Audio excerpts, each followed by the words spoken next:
Hi viewers, welcome to our channel. So Balayya గారు junior NTR గారు ఫ్లెక్సీల్ని పీకించడం పైన కొడాల నాని గారు ఒక ప్రెస్ మీట్ ఏర్పాటు చేశారు. సో ఆయన కొన్ని సంచలన వ్యాఖ్యలు అయితే చేయడం చూస్తున్నాం. మరి అసలు కొడాల నాని గారు జూనియర్ ఎన్టీఆర్కి సపోర్ట్ చేస్తూ ఈ ప్రెస్ మీట్ ఎందుకు పెట్టినట్టు, అయితే కొంతమంది దీని వెనుక వైసీపీ ఉందని కూడా అని అంటున్నారు. మరి వైసీపీ ఎందుకు ఉంటుంది? సో ఈ అంశం మీద డిస్కస్ చేయడానికి ప్రజెంట్ మనతో పాటు సీనియర్ జర్నలిస్ట్ జయదేవ్ గారు ఉన్నారు. వారితో ఒకసారి డిస్కస్ చేద్దాం. సార్ నమస్కారం. సార్ నమస్తే అండి. సార్ కొడాల నాని గారు ఒక ప్రెస్ మీట్ ఏర్పాటు చేసి చెప్పడం చూస్తున్నాం, 1000 మంది చంద్రబాబులు బాలయ్య గారు వీళ్ళు వచ్చినప్పటికీ ఎన్టీఆర్ గారిని ఏమీ చేయలేరు అని చెప్పేసి ఆయన అన్నారు ప్రెస్ మీట్ పెట్టి. ఎందుకు వీళ్ళు వైసీపీ పార్టీ వాళ్ళు జూనియర్ ఎన్టీఆర్కి సపోర్ట్ చేస్తూ టీడీపీ వర్గం పైన విమర్శలు చేస్తున్నారు? దీన్ని ఎందుకు రాజకీయ కోణం వైపు మళ్ళిస్తున్నారు? మరి ఏమై ఉంటుంది సార్ మీ ఒపీనియన్కి?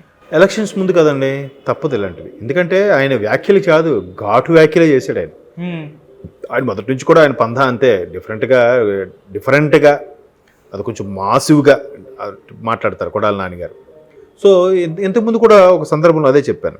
ఇప్పుడు మొదట్లో కొడాల నాని గారు వైసీపీ నుంచి ఎమ్మెల్యే అయిన తర్వాత 2019 తర్వాత చాలా సందర్భాల్లో ఆయన ఫ్లెక్సీలు పెట్టినప్పుడు ఆ ఫ్లెక్సీల్లో జూనియర్ ఎన్టీఆర్ గారి ఫోటోను కూడా చేర్చడం అది అప్పట్లోనే కొద్దిగా వివాదాస్పదమైంది. ఇదేంటిది జూనియర్ ఎన్టీఆర్ గారు అంటే ఖచ్చితంగా నందమూరి కుటుంబ సభ్యుడు కాబట్టి, పైగా ఎన్టీఆర్ గారు పేరు పెట్టుకున్న మనవడు కాబట్టి ఎన్టీఆర్ అని దుమారం రేగింది.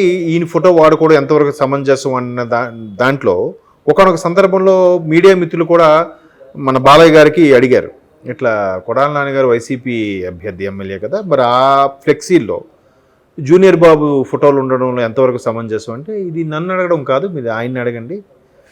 ఇలా యూజ్ చేయడం వల్ల దాన్ని ఖండించాలంటే జూనియర్ బాబే ఖండించాలి, నేను ఖండించడం కాదు, దీని మీద బాబే స్పందిస్తాడని కూడా చెప్పారు. అంటే చెప్పేశాడు కానీ ఈయన మేబీ జూనియర్కి బాలయ్య బాబు ఫోన్ చేశారో లేదో తెలియదు, లేదా ఫోన్ చేసి బాబు నువ్వు ఇట్లా నాకు అడిగారు నువ్వు వెంటనే ఖండించని చెప్పాడో లేదో ఈయన తెలియదు. బట్ ఆయన అక్కడికి చెప్పేసి వదిలేశాడు. ఆయన క్యాజువల్గా అయ్యిండొచ్చు. ఆయన మేబీ జూనియర్ ఎన్టీఆర్ గారు కూడా బాలయ్య బాబా మీడియా మిత్రులు అడిగిన దానికి 1,00,000 అడుగుతుంటారులే, ఎందుకులే మనం మళ్ళీ ఇన్వాల్వ్ అయితే ఒకదానికి ఒకటి అవుతుంది అనే ఉద్దేశమో, లేదంటే చిన్నప్పటి నుంచి జూనియర్ ఎన్టీఆర్ గారికి సొంత ఊరు స్వగ్రామం తీసుకెళ్ళినప్పుడు కానీ, నిమ్మకూరు తీసుకెళ్ళడం కానీ, లేదంటే ఎక్కడికైనా బయటకు టూర్ తీసుకెళ్ళడం కానీ, ఒక గార్డియన్గా ఒక మంచి బ్రదర్గా సహకరించి చూసుకున్నాడు కాబట్టి ఆ ప్రేరణతోనో మేబీ జూనియర్ ఎన్టీఆర్ గారు ఎక్కడ స్పందించలేదు. సో అదొకటి చిన్న ఫీలింగ్ ఉంటే ఉండొచ్చు కాక బాలకృష్ణ గారికి. అలాంటి సందర్భంలోనే ఈరోజు ఎన్టీఆర్ వర్ధంతి సందర్భంగా జూనియర్ ఎన్టీఆర్ గారి ఫ్లెక్సీలు, కళ్యాణ్ రామ్ గారి ఫ్లెక్సీలు ఉన్నప్పుడు అవి తీయించమని చెప్పినట్టుగా మనం చూసాం విజువల్స్. సో దాన్ని ఇప్పుడు వైసీపీ వాళ్ళు క్యాష్ చేసుకునే సమయం వచ్చింది. ఎట్లా అంటే ఆల్రెడీ వైసీపీ కుటుంబంలో కూడా ఒక చిన్న చీలిక, చిన్నదేం కాదు పెద్దదే. ఎందుకంటే జగన్మోహన్ రెడ్డి గారు జైల్లో ఉన్నప్పుడు అన్నీ తానై ఓదార్పు యాత్ర కానీ, పాదయాత్ర విషయంలో కానీ రాష్ట్రమంతా తిరిగి ఏ అనుభవం లేకపోయినా, ఏ రాజకీయ నేపథ్యం లేకపోయినా, కేవలం రాజశేఖర రెడ్డి గారి కూతురుగా, జగన్మోహన్ రెడ్డి గారి చెల్లెలుగా మాత్రమే తెలిసిన జనాలకి బయటికి వెళ్ళి ఎన్నో విమర్శలు ఎదుర్కొని, ఆవిడ గొంతు బాగాలేదు, ఆవిడ మాట తీరు బాగాలేదు, ఆవిడ నడవడిక బాగాలేదు అని ఎన్ని విమర్శలు వచ్చినా కూడా ఎదుర్కొంటూ ఆ పార్టీని ఆ స్థాయిలో నిలబెట్టిందంటే క్రెడిట్ గోస్ టు షర్మిల గారు. మరి ఏం జరిగిందో తెలియదు. గవర్నమెంట్ ఫామ్ అయిన తర్వాత షర్మిల గారికి సముచిత స్థానం కల్పించలేదంటే మనకు తెలియదు. ఈవెన్ ఆవిడ తెలంగాణ రాష్ట్రంకి వచ్చేసి నేను ఇక్కడ తెలంగాణ ఆంధ్ర బిడ్డని, తెలంగాణ కోడల్ని నన్ను ఆదరించండి, రాజశేఖర రెడ్డి గారి బిడ్డగా అని అవడంలో, ఆవిడతో పాటు వైసీపీ గౌరవ అధ్యక్షురాలని విజయమ్మ గారు కూడా పార్టీ గౌరవ అధ్యక్ష పదవికి రాజీనామా చేసి ఇకపై బిడ్డతోనే ఉంటానని స్టేట్మెంట్ ఇచ్చి ఆవిడ ఇక్కడికి రావడం, అలా రావడమే కాకుండా షర్మిల గారు బీఆర్ఎస్ ప్రభుత్వ వ్యతిరేక చర్యల మీద బురద జల్లడం, తర్వాత ఆవిడ పోటీగా విజయమ్మ గారు కూడా హౌస్ అరెస్ట్లో అవ్వడం, కొన్నిసార్లు అరెస్టులు కూడా స్పందించడం కూడా చూసాం.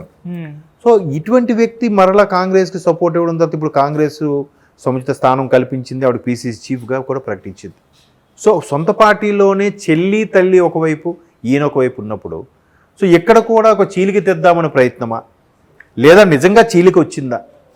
ఎందుకంటే రీసెంట్గా కళ్యాణ్ రామ్ గారు డెవిల్ సినిమా ఆడియో ఫంక్షన్ సందర్భంగా కూడా మీడియా మిత్రులు అడిగిన ప్రశ్నకి తమ్ముడితో డిస్కస్ చేసి వెళ్ళాలి లేదా అని ఆలోచించి చెప్తానన్నారు.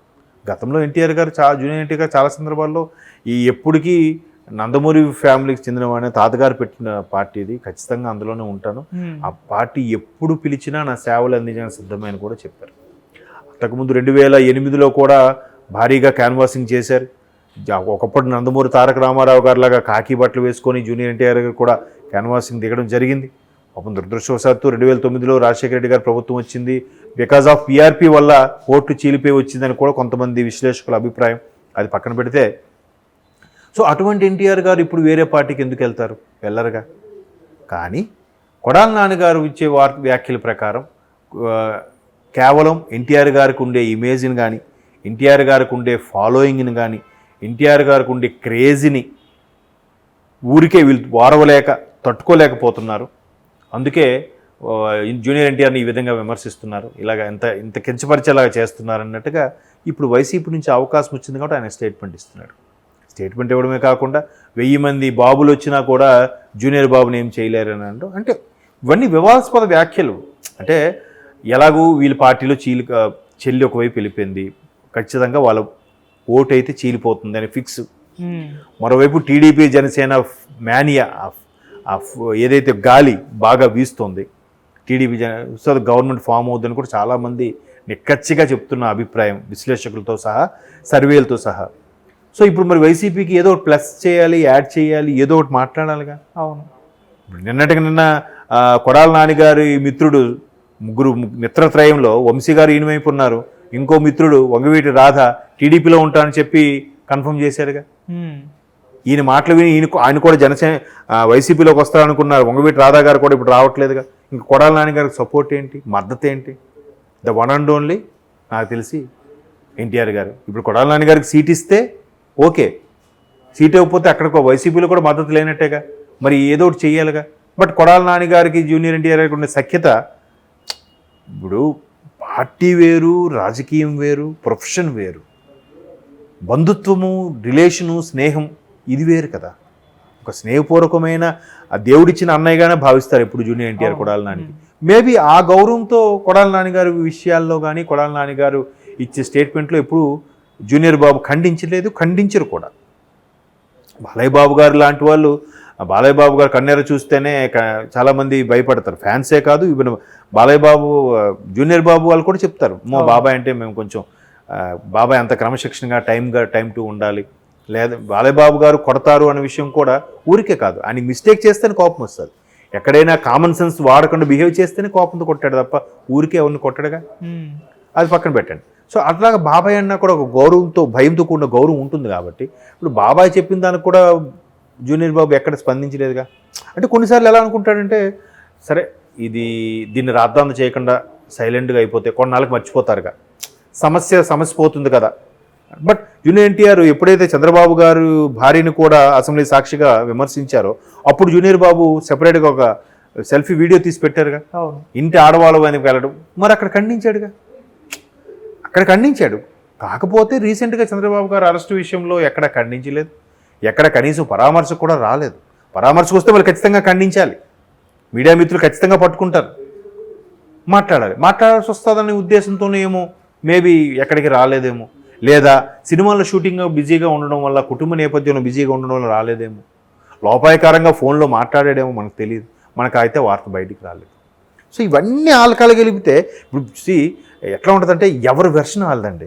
ఇప్పుడు జూనియర్ ఎన్టీఆర్ వెర్షన్ ఏంటి, ఒకప్పుడు నేను చిన్నప్పుడు నాకు మంచి ఫ్రెండ్లీగా ఉండి నాకు ఒక గార్డియన్గా నిలబడి చాలా వరకు హెల్ప్ చేసి నాకు తిప్పేవాడు, టూర్లు గట్రా వెళ్ళేవాళ్ళమో, లేదంటే ఎన్టీఆర్ గారు సొంతూరు నిమ్మకూరు వెళ్ళినప్పుడు కూడా ఈయనే బాగా సపోర్ట్ ఇచ్చి చూసేవాడు అని రకరకాల కథనాలు ఉన్నాయి.